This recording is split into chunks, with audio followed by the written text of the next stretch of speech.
Good morning. It's Laura here with another edition of Financial Fun Friday. And today we're going to talk about something a little bit scary, dun dun dun, which is things that can absolutely kill your loan. And sad to say that I have had borrowers do almost all of these things and have put themselves in a pickle. So we can only do so much. And sometimes people do it on purpose. Sometimes people don't know and do them. So if you're going into the loan process, just a couple of things to know so that you don't kill your loan.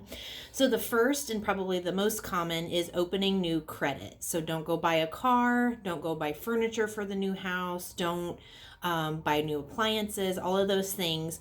If you have new credit pop up, we have to get the information on that. It can mess up your debt to income ratio. It can just be a really bad deal.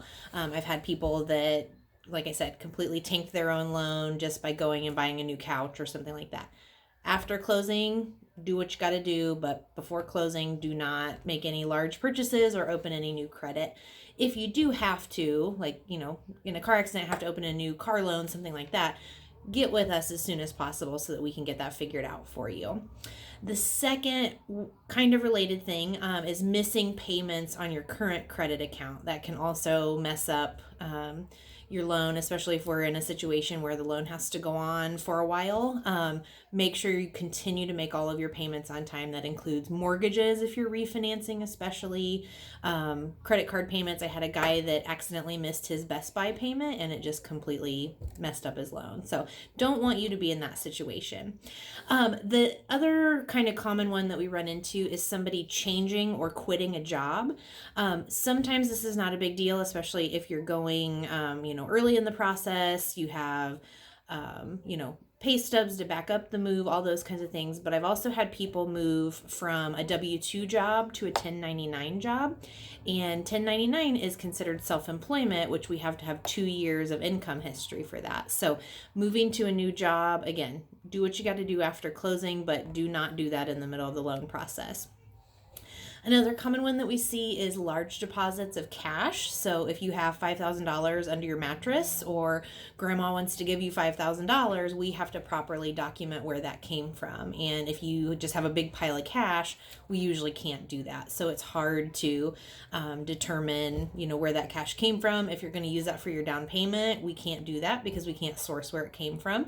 And as I tell a lot of my customers, the process does not trust me and it doesn't trust you. So we just have to be very diligent about what we're documenting and making sure that everything's coming from a source we know about. Along with that, I've also had people give me a bank statement for whatever reason and then go spend all of the money that's in their bank account and they no longer have a down payment. If we have to get updated asset statements and that kind of a thing, you got to keep your money in there. So I always say don't touch anything, keep saving until we're through with the process so that you don't mess yourself up. So those, the last one that I run into as well, and again, sometimes people do this on purpose and sometimes they don't, but not disclosing things that are very important to know for the loan process. So things like prior foreclosures, prior bankruptcies, if you've had a divorce where you have to pay some sort of alimony or child support, we need to know that. If you have a judgment that's hanging out there that's unresolved, now I can help you figure out how to get that taken care of or show that it's taken care of if it's still hanging out there.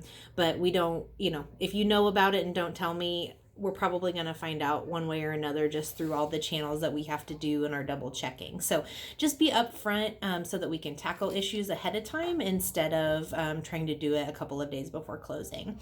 All right, so I don't want you to kill your loan, so keep these things in mind as you're getting ready to go through the loan process. As always, if you have any questions, you want to get started on your pre-approval for the spring, give me a call. My number is 765-625-0794. Everybody have a great Friday.